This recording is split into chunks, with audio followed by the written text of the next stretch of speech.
Greetings, everyone. This is Tenacity Speaks TV. I am your host, Tenacity Speaks. Welcome to another episode. Listen, today it is a dreary, wet day outside, but I still wanted to come live and come on camera and talk to you all. So first and foremost, I want to apologize. My voice is definitely sounding a little bit scratchy. I woke up with kind of a scratchy, froggy throat today, and though I'm not feeling 100%, I am still here with you all. And so here we go. Let's get started. I think today I really wanted to touch on persistence, what it's like to have persistence in the midst of doors closing in your face, windows slamming shut, hearing no's, hearing rejection, hearing not right now. What is it like to be persistent in spite of? And what I want to say is I am having one of the more trying times of my life, and that's saying something, you guys. Okay, I am just going to put this out here that I have been unhoused for several months now and have been residing in a shelter. And this is the first time in my entire life that I have been unhoused for more than a day or two. And this has been an eye-opening experience, getting to understand the difficulties of the community, of those of us who are unhoused or insufficiently housed, and understanding sort of the plight that comes along with that, right? And given my physical health, I have been knocking down as many doors as possible looking for permanent housing. And in most cases, the two things that I've heard consistently is no and hurry up and wait. And so I wanted to touch on how I'm staying persistent in the midst of getting no's and getting hurry up and wait. And the one thing that is a constant is my prayer life. I continue to pray and thank God for providing me with safe, comfortable, affordable housing. I continue to thank him as if it is already done, because I know that it is, in fact, already done. And I keep trying. Every day I put one foot in front of the other, and do what I can, what is within my purview to change my circumstances. And sometimes that, looks simply like making a phone call or two, getting my story out there. Sometimes it looks like going live. A lot of days it looks like going to the library and doing research and making call after call after call.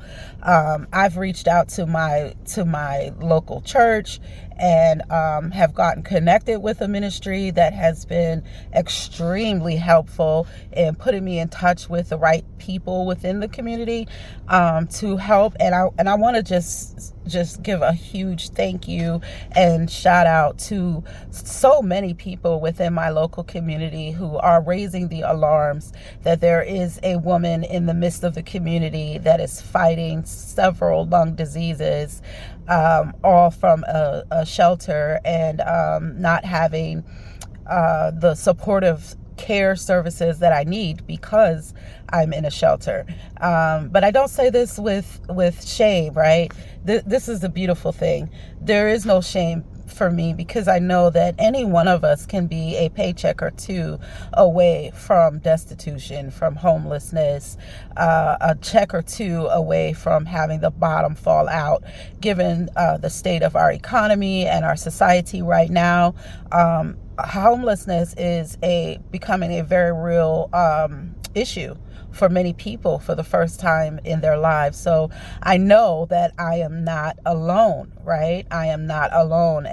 And while I don't take comfort in knowing that there are tons of people in my same predicament, I do take comfort in knowing that there are people who are in my predicament who are putting one foot in front of the other, who are overcoming, who are accepting the day's challenges as they come, and who are managing to do it with some grace and some humility. And so I am so proud and so thankful for God and for what he is doing in my life and through the lives of others, just to be able to say that I am unhoused, and yet, my face is still smiling and there's still joy on the inside of me, and whether I have everything I need or whether I have some of what I want.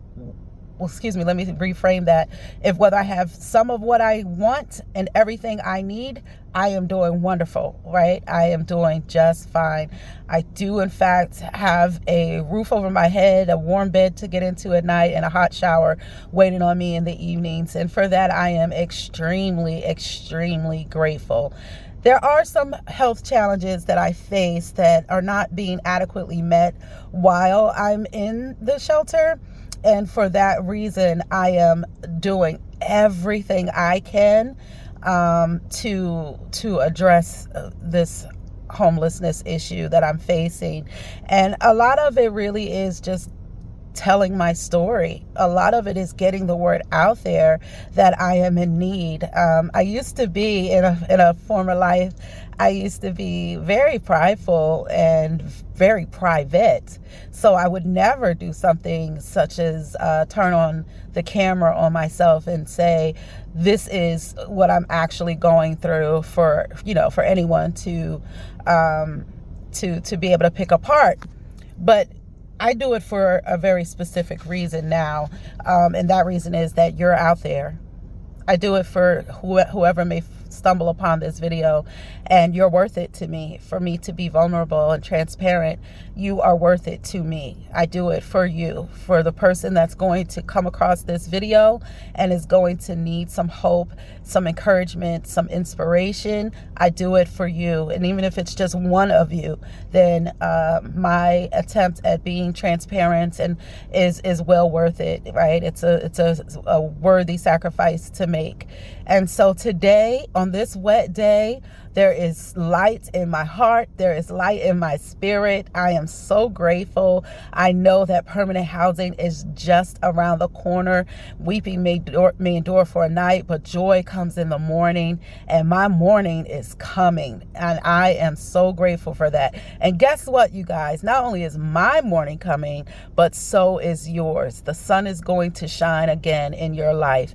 All we have to do is hang in there. Do not give up a second before the miracle happens. Know that you are loved, you are cared for, you are prayed for. I literally pray for the listeners who are going to find this video.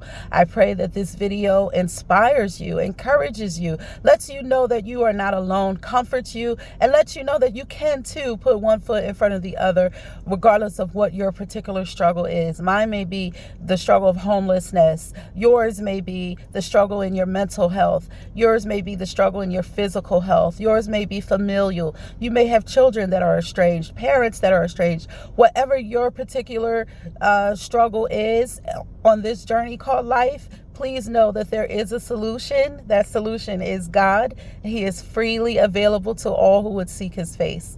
So Tenacity Speaks TV, this is Tenacity Speaks, wishing you a blessed day, a beautiful day, that you prosper in every which way you go, and that you remain tenacious. Have a great day.